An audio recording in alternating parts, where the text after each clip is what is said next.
This is the award-winning Lee Pitts Live. Brought to you by Lee Health.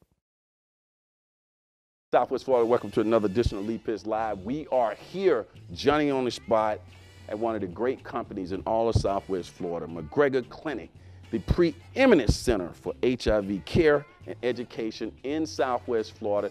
They've been hosting us. They're going to be hosting us for 4 weeks. Have a fabulous show in store for you. Today, we'll get a chance to talk to some people here that make it happen. A chance to talk to Amy Zamont. She's the prevention director for McGrego Clinic. Also, we'll talk to David Fairman, the community prevention specialist for McGrego Clinic. Later on in the show, we'll get a chance to go out to the Haitian American Democratic Club Gala, where I got a chance to talk to some people there as well. All that's happening on Lee Pitts Live, and it's happening right now. Okay, Southwest Florida, where are we? Of course, we're at McGrego Clinic, and if we're at McGrego Clinic, two of the most popular people at McGrego Clinic, by the way, I've gotten a chance to move around here since I've been here, and I met some fine people. People meet me in the hall and saying, hey, it's great to see you in person. They're making me feel like I'm somebody, so I appreciate that. And they're, as always, they always say, you look taller in person. I'm 6'1", people. Let's welcome in Amy and David. Welcome to the show. Thanks for having us. What do people say to you guys when they see you on TV? I mean, I know they see you from time to time. They ever just somebody say, didn't I see you on TV Sunday? I've heard that. Okay. I've heard, oh, you taught a class for Okay. us years ago. And of course, we don't remember everybody we speak to, Oh, I see. but they remember us. How about you, David? Yes, it's always a great opportunity when people see the show and then they're like, "Oh my God, we're so young, Lee Pitts." I'm like, Yeah, "Yeah, that was me." cool. And I love the camera. Do they think that do they think that you're shorter or taller when they see you? They ever get that? I haven't gotten that, but I guess the camera does give a few pounds, so I can take that. Okay. Yeah, Yeah, you that's can the take part I it. don't I used to be that size. I can't take it, baby. I'm with you. I don't like it either. Hey, how cool is it that Lee Pitts Live is finally coming here? You guys have been yeomans. You've worked hard. You've come out to different places. You come all the way down to Naples in back in the day. You come everywhere. You're troopers. Is that the spirit of McGrego Clinic? Absolutely. We go wherever we're called, but we like being home too. Well, we'll certainly be coming back here because you guys got some fine accommodations. Thank you. David, you got a chance to go to the United States Conference on AIDS in Washington, D.C. back in September. Talk Yes. about that. Yes, that was a great opportunity. Thousands of people met up in Washington, D.C., and we talked about specifically HIV. The great takeaway from this year's conference was the inclusion as it relates to our transgender community. These are individuals that they're leading lives that are not easy to talk about. They're often given platforms, they're invited to the table, but they don't have a voice. This year at the UCA conference, the goal was to hear from them, to hear their hearts, to help us better communicate and be able to understand and serve them. I think in one of the elections, well, in the political sphere, when I'm watching television, it seems that that group profile has gotten higher, and people are starting to recognize them. What makes them specifically unique in that they haven't been at the table, would you say? What makes them unique as it relates to their inclusion part at USTA is that oftentimes when we hear the term transgender, we sort of back away and we turn a deaf ear to it. But at the end of the day, there are still individuals that are thriving in the community and they have great talents to bring to the table. Most times it's a lack of education about how to receive them, how to interact, how to engage, and most importantly, the language. How do we communicate with them? And this year we were able to address those things to make sure they're included at the table. And that's a substantial portion of the population. It is. A larger amount of people than people realize. It's more than what people realize. Okay. Yes. Amy, the types of partnership that you've been able to engage at the local level, let's talk about that. We are actually, we have a memorandum of agreement right now with Planned Parenthood, which is new for us, which was going to enable us to provide STI, STD testing on our mobile unit together with us. So right now, our mobile unit, we focus on HIV testing. Working hand in hand with other agencies that have these skills, we're going to be able to reach a broader audience. We're going to be able to hopefully touch people that we haven't been able to touch and provide messages of education and prevention to new groups. Now, when you say Planned Parenthood, that's a big deal. Does that also say that in the past, Planned Parenthood wasn't on board with what you guys are doing, or was difficult to No, partner? that's not to say that. It's just Okay. that this is the first time we're actually pooling our resources. I got you. Unfortunately, resources are diminishing, and so we have to be more creative in how we provide services.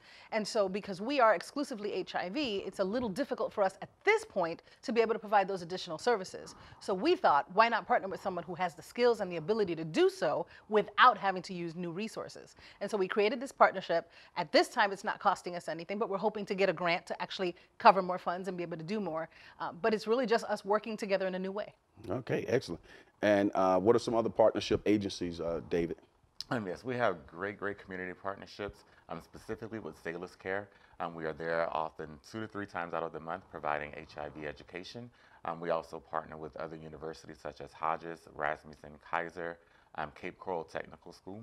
And it gives us a great opportunity to go out of the clinic and make an impact in the community. But I noticed in general that, and we're going to get to the truck in a minute. I don't want to kill that. I want to spend some time on that. But I just noticed in general that I see you guys reaching these, going to like poetry readings. I see you at different events, and you're able to get that information out, but you're not hitting people upside the head with it, and you kept going right to the people. Right. Elaborate on that. That approach is one that I found to be a bit more receptive. When you reach people with love, they receive it better. And our message is never to scold anyone or to drop this message of HIV prevention in a negative way.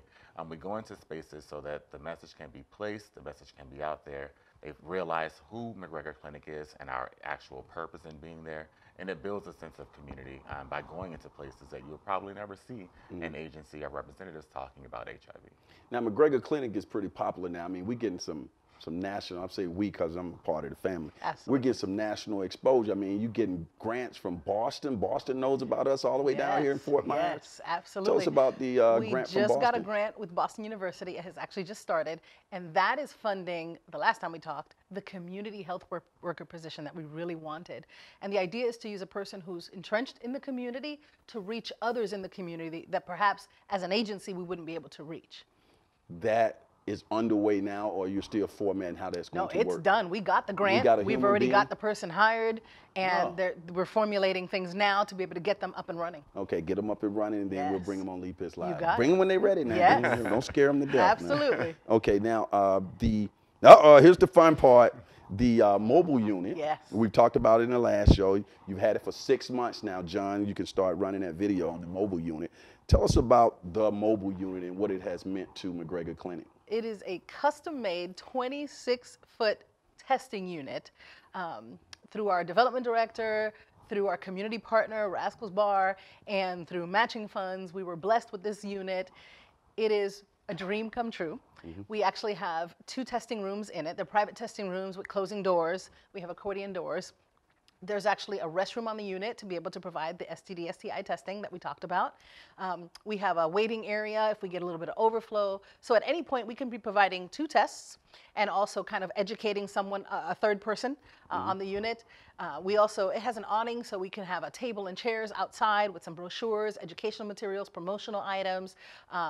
We've taken it everywhere. We made sure that it was very visible, so the coloring is excellent, and we're really excited about it. We take it out at least twice a week. Now, you told me if you're riding down the street on your way to something and somebody try to flag you down for a test or something, you'll stop the truck and do it on the spot. We sure will. We'll absolutely do it. Absolutely. As long as it's a safe place to stop, we're going to stop because we want to get everybody knowing their status. Now, let's talk about the truck a little more.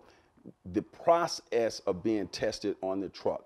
One could just walk up. That's correct. Not a whole lot of paperwork, and say, I want to get a test, and it's free. Absolutely free. There is some paperwork, but we do the paperwork. Okay. There's no paperwork for a client. They don't have to give you their tax returns. No, nothing like that. Actually, what it is we have a conversation. It's really about just talking and opening up and talking about risk factors.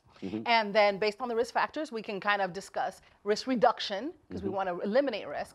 And then, of course, we do the test. And the test is actually a rapid test. It's a finger stick where they get their results in 15 minutes. Well, I'm looking forward to seeing you guys at the Martin Luther King Day celebration in the park. I'm going to be looking around. If you're there, come over. I'm looking for you at Easter parades, at big events. And, of course, I'll be telling you guys about events. I hear about them like months in advance because they're trying to get on TV, okay? Excellent. The back to the truck again. What has been the response so far from people who come on the trucks? Did they say anything, David?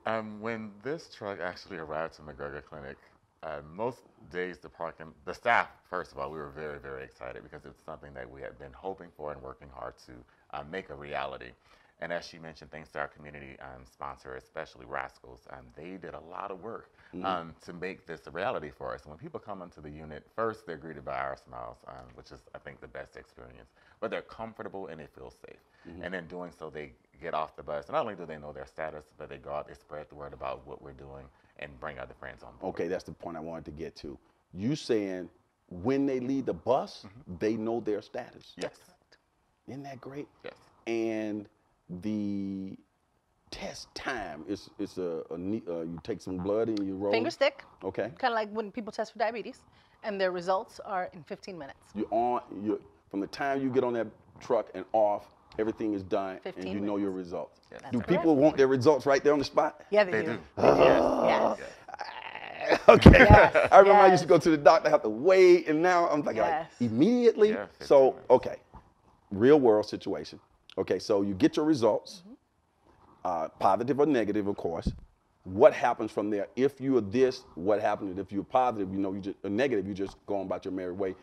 But you got things in place for them if they're negative, right? We have things Positive. in place. We have things in place for positive or negative. On your because- truck or- Absolutely. okay. Absolutely. And it's about linkage, not even referral. It's about getting people connected to the services they need. I got you. So say somebody comes on board and they're negative, but they have mental health issues. We want to connect them with Sailor's Care. If they come on board and they have issues with domestic abuse or sexual violence, we want to connect them with ACT. So our community partners are more than just partners for testing. It's about providing services to people that need them. And if they're positive, we want to link them to wherever they want to go for care, and we want to make sure they're connected to that. And I guess you would find that some consistency in terms of people who have certain symptoms, they may be involved in certain things that, as a result of that, do you find some commonalities? Not so much symptoms, but behaviors. Okay, right. So we tend to find that people who exhibit certain behaviors run in circles with others That's who right. exhibit similar behaviors. And that has been a huge tool for us. We kind of call that a social networking strategy. And so the person of this behavior, we kind of talk, engage, develop that relationship. They will recruit other people within their social circles to come and get tested on the mobile unit. Okay. So that word of mouth that he was talking about, that's where it's critical. All right, good point. Do you get referrals now? You gotten to the point from the days when Sharon was on the show last week. She talked about she started McGrego Clinic at her kitchen table. Now you're at the point where you got a truck running around, you got this big building, you're well known, you're branded, and now referrals are coming in. Yes, they are, and it's a great opportunity through even our educational opportunities in the community. Individuals will call back requesting that we come a month from that point with the mobile unit to provide testing. A few agencies that have really come on board will be the Salvation Army right here in Fort Myers. We'll start providing our mobile unit there. Also, CCMI will be doing some testing there on our mobile unit. So the word is spreading, and for those individuals that would like to have us come over and do testing, we are available. They can call us here at the office, ask for either David or Amy, or they can just go online to our website, McGregorClinic.org. Okay, final question. We on December 1st, we had World AIDS Day. How long has that been in place, do you know, and what has been the impact of that? It's been many years. I don't remember the exact year that it started, but it has evolved over time. Initially, it was a time of remembrance, a time of, remembering people that had passed and had suffered and et cetera. But because of the evolution of the treatment and the care and the fact that people are living pretty much normal lifespans, it's become a time of celebration, celebrating those who are living, celebrating those who have had milestones, celebrating the accomplishments of the HIV community, celebrating people who work in it. So it's just a happier time. That doesn't take away from people who still want to remember. And there are many activities that have happened, candlelight vigils and ceremonies and services. But at the same time, there are people who are actually going on the other extreme and having parties and costume events and just parades and AIDS walks, because it's a different time, a different era. That's great. And the fact that more and more people now are getting comfortable talking about it, progress is being made, and it's just a great thing. Well, I want to thank both of you for coming out. Thank you for having us. Look forward to getting you back in the future, okay? Absolutely. Definitely. As the saying goes on this particular show, for those who say it can't be done, they're usually interrupted by those like Amy and David and all the fine people here at McGrego Clinic who are doing it.